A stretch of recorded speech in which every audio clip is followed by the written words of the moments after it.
Aula de Bibliologia, a partir da página 44, materiais de escrita. Nós já conversamos na aula anterior sobre alguns desses materiais de escrita: pedra, argila, papiro e pergaminho. E hoje nós vamos dar continuidade à nossa aula pensando em outros materiais de escrita que os homens do passado usavam para registrar a mensagem que eles desejavam transmitir a outras pessoas. Um desses materiais eram os metais. Os vários tipos de metais eram usados para que as pessoas transmitissem uma mensagem que elas consideravam importante, valiosa para outras pessoas. O povo de Israel tinha essa prática.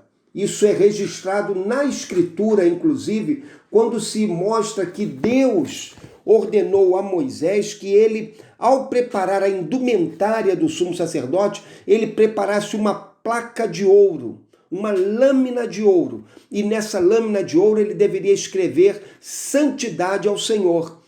Isso representava o fato de que o povo de Israel fora liberto pelo Senhor, fora resgatado pelo Senhor, separado para servir ao Senhor e agora pertencia ao Senhor. E o povo de Israel, porque pertencia ao Senhor, devia viver uma vida de santidade, de separação, de consagração ao Senhor. Então, eles usavam essa placa de metal, que é um exemplo do uso do metal ouro para a transmissão de mensagem. E é claro que isso era algo que os mais ricos poderiam fazer com mais facilidade, e isso era usado quando se queria transmitir uma mensagem de grande importância, ou uma mensagem que representasse um grande afeto, um grande amor de uma pessoa para com outra. Também eles faziam isso com o uso da prata. Em 1979, foi descoberto um pequeno cilindro que contém o registro da bênção aarônica, aquela bênção que nos é mostrada, registrada em Números, capítulo 6, 24 a 26. Nesse pequeno cilindro está escrito o seguinte: o Senhor te abençoe e te guarde, o Senhor faça resplandecer o seu rosto sobre ti e tenha misericórdia de ti, o Senhor sobre ti levante o seu rosto e te dê a paz. Esse é o registro escrito da Escritura mais antigo de que se tem notícia, porque ele foi datado no 7º século antes de Cristo. Ele foi usado como talismã pelos seus possuidores e ele foi encontrado num túmulo lá nas proximidades de Jerusalém. E ele é então um registro desse temor e da preciosidade que aqueles donos davam à Escritura e do fato de que eles queriam viver debaixo da bênção de Deus e por isso fizeram esse registro em metal para que ele perdurasse, para que ele estivesse continuamente abençoando as suas vidas. Existe também o registro de que os chineses usavam o bambu para a escrita de suas mensagens. Eles faziam tiras de bambu, que era extraído do caule do bambu, e as colocavam para secar, e depois eles uniam essas tiras por fios de seda e usavam essas tiras para a sua escrita, para a transmissão da sua mensagem a outras pessoas. Também existe o registro de madeira, e esse registro nós vemos, por exemplo, em Ezequiel 37, de 16 a 20, onde é dito o seguinte, no verso 16: Tu, pois, ó filho do homem, toma um pedaço de madeira e escreve nele, por Judá e pelos filhos de Israel, seus companheiros. E toma outro pedaço de madeira e escreve nele, por José, vara de Efraim, e por toda a casa de Israel, seus companheiros. E aí, na continuação, nós chegamos ao verso 20, que diz assim: E os pedaços de madeira sobre que houveres escrito estarão na tua mão, perante os olhos deles. Ezequiel 37, 16 e o verso 20, todo o texto conta essa história da ordem de Deus para Ezequiel, para que ele escrevesse uma mensagem em madeira. A madeira era um material abundante e os filhos de Israel e as outras nações também fizeram largo uso dela para a escrita de suas mensagens para outras pessoas. Por fim, existe aquilo que se chama óstracos ou óstraca. O que são óstracos? Óstraco são cacos de barro que eram usados para a escrita. Essa palavra óstraca, ela significa concha de ostra. E era um termo que era aplicado pelos gregos para definir aqueles pequenos pedaços de barro, cacos de barro, que eram usados para escrita de algumas mensagens. Nesses óstracos, eles escreviam, por exemplo, votos, informações de trabalho, contratos. Era um material duradouro, era um material de fácil acesso, útil para escrita e que foi muito aproveitado no passado. Eles aparecem, a arqueologia tem descoberto óstracos no Egito, na Grécia e também em Israel. Nesses documentos nós vamos encontrar uma variedade de escritos. Nós vamos encontrar poemas, vamos encontrar histórias, vamos encontrar provérbios, hinos, listas de trabalhadores e suas obrigações profissionais, relação de obras que alguém tenha feito, vamos encontrar cotas de alimento que eram dados para os trabalhadores e para as pessoas de uma casa, vamos encontrar também processos legais, contratos de casamento, contratos de compra e venda, e ainda vamos encontrar muitos desenhos e pinturas que estarão nesses óstracos. Tá? Como falei, eles eram material fácil de ser encontrado, abundante, porque eram cacos realmente de barro, e as pessoas usavam esses documentos, como nós hoje usamos algumas vezes, pequenos pedaços de papel para registro de algumas transações e de algumas coisas que temos a realizar. Então era assim que eles faziam também no passado. Em Samaria foram encontrados registros, por exemplo, em óstracos, que datam da época de Jeroboão II, que reinou ali de 782 a 753 a.C. E em Laquis também foram encontrados óstracos da época de Jeremias, que viveu ali por volta do ano 590, 600 a.C. E nesses óstracos nós encontramos também registros que têm a ver com a vida espiritual, com a vida religiosa do povo de Israel naqueles dias. Bibliologia. Página 46, a reprodução dos textos bíblicos. Nós já pensamos nos materiais de escrita, agora vamos pensar no texto bíblico em si. Como o texto bíblico chegou até nós? Quem eram as pessoas responsáveis pela redação do texto bíblico, por escreverem o texto bíblico, por redigirem o texto bíblico para que cópias do texto bíblico chegassem até nós? Quem foram aquelas pessoas que, no início, redigiram os originais e depois fizeram as cópias para que essas cópias chegassem até nossas mãos hoje? Lá no passado, as pessoas responsáveis por essa tarefa foram os escribas. Essa palavra, ela deriva do hebraico soferim, e ela, em grego, ela deriva de duas outras palavras. Uma delas, que é gramatei, significa doutores da lei. E a outra, que é nomodiaskaloi, significa aquele que ensina a lei. Aquele que é um mestre da lei, um professor da lei. Então, os escribas eram essas pessoas, os professores da lei, aquelas pessoas que tinham sobre si, tinham no seu coração a missão, o desejo de estudarem a Escritura, de conhecerem a Escritura e de compartilharem a Escritura com outras pessoas. A pessoa mais famosa a cumprir essa missão na Escritura foi Esdras, aquele líder religioso, aquele escriba que retornou do exílio para Jerusalém e que liderou um grande movimento de restauração da fé e da vida religiosa e espiritual do povo de Israel depois do exílio em Babilônia. Os escribas eles tinham várias tarefas a desempenhar. Eles tinham a função de redigir contratos. Nós vemos isso, por exemplo, lá em Jeremias 32. 12. Tomei a escritura da compra, tanto a selada conforme a lei e os estatutos, como a cópia aberta, dei-a a Baruque, filho de Nerias, filho de Masés, perante os olhos de Ananel, filho de meu tio, e perante os olhos das testemunhas que assinaram a escritura da compra, e perante os olhos de todos os judeus que se assentavam no pátio da guarda.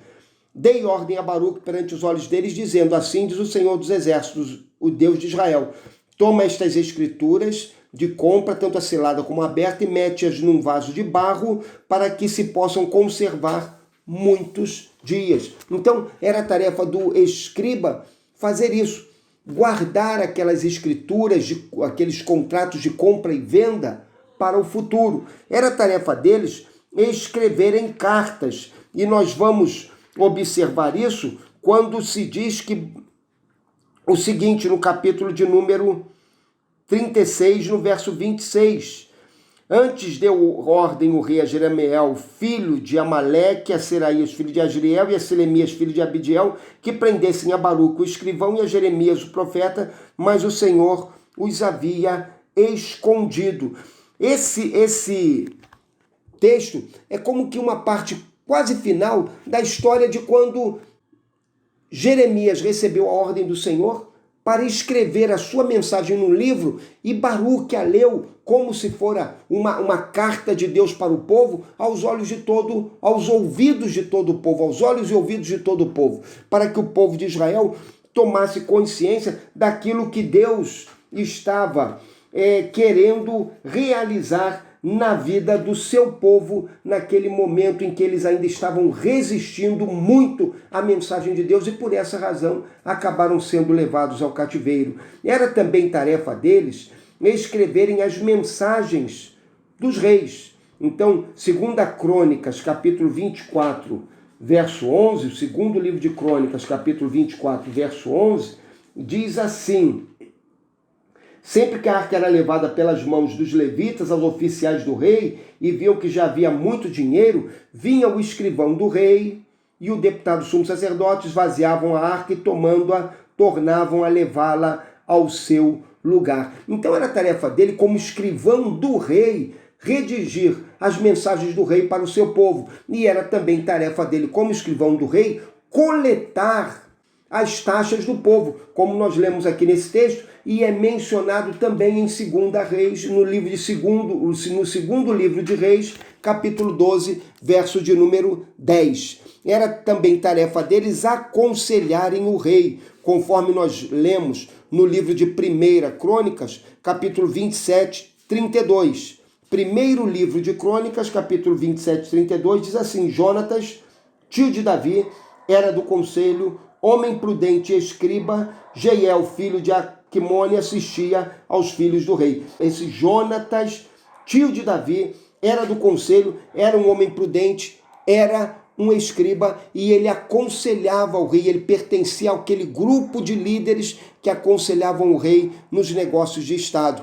Era também a função deles preservar a história, registrar a história daquilo que acontecia na vida do povo. Olha o livro de Samuel, segundo livro de Samuel, capítulo 8, verso 16, vai falar assim: Joabe, filho de Zeruia, estava sobre o exército. Josafá, filho de Ailude, era cronista, era aquele homem que registrava a história do que ocorria no reino, dia a dia, os grandes feitos do rei Davi, os grandes feitos também dos outros reis de Israel. Também era a função deles preservar em forma escrita a lei de Deus. Aí nós voltamos para aquele capítulo 36 de Jeremias, onde é dito o seguinte: então Jeremias chamou a Baruque, filho de Nerias, e escreveu Baruque no rolo, enquanto Jeremias lhe ditava todas as palavras que o Senhor lhe tinha falado. Nós damos graças a Deus pelo trabalho dos escribas, mas sobretudo por essa parte final, porque foram eles quem redigiram os livros que nós temos na Escritura. Era tarefa deles redigirem a Escritura fazendo cópias daquelas mensagens originais que Deus trouxe ao coração dos autores originais da Escritura. Lembremos, nós não temos mais os manuscritos originais. Nós temos cópias de cópias. E essas cópias de cópias foram feitas lá nos séculos passados, lá durante aquele período de Israel, aquele período anterior à vinda de Jesus, foram feitos por escribas que redigiram a Escritura. Alguns deles, como Baruque, redigiram os originais. Outros fizeram cópias de cópias da Escritura, e esse trabalho fez com que o Antigo Testamento fosse preservado pelo povo de Israel e chegou até os nossos dias. Outro termo muito importante é massoreta. Quem são os massoretas? Os massoretas são escribas judeus que atuaram principalmente ali entre o ano 500 e 950 depois de Cristo e que foram responsáveis por dar uniformidade ao texto bíblico do Antigo Testamento. Se você observar o texto bíblico do Antigo Testamento, ele é conhecido como texto massorético e ele é um texto uniforme, é um texto que não tem muitas variantes, e isso é responsável, isso é um efeito do trabalho dos massoretas. Tá? Eles criaram essa tradução textual do Antigo Testamento, que é conhecida como Massora, e eles trabalharam muito para alcançarem um texto do Velho Testamento que fosse uniforme, que fosse coeso, que fosse confiável e que estivesse isento de dúvidas e de dificuldades relacionadas pela variação de seu conteúdo. Os massoretas, eles desenvolveram um sistema de sinais que representam as vogais, porque o hebraico, ele não tem vogais. O hebraico original não tem vogais. Então, era difícil você compreender exatamente o que estava escrito, sobretudo naquele momento em que as pessoas já não tinham mais o contato com a mensagem escrita, elas muito mais falavam do que liam. Então, os massoretas, eles fizeram esse trabalho. Eles desenvolveram um sistema de sinais que representavam as letras, as vogais do alfabeto. Também desenvolveram um sistema de sinais para dar sentido à interpretação, à entonação das palavras, e dessa maneira eles tornaram mais claro para a leitura o texto bíblico, fazendo com que os judeus de todos os lugares, ao terem o texto bíblico, compreendessem claramente aquilo que estava escrito na Escritura, sem terem dificuldades causadas pelos vários dialetos que eles falavam naquele momento. Os massoretas, como parte do seu trabalho, eles desenvolveram um sistema de estatísticas. Na Massora, eles têm margens, e nessas margens eles vão fazendo anotações no texto bíblico. Mas no final do texto, eles criaram uma série de ajudas para os copistas. Eles criaram, por exemplo, estatísticas onde eles definiam o seguinte: olha que coisa interessante, o número de letras, o número de palavras e o número de versos do livro.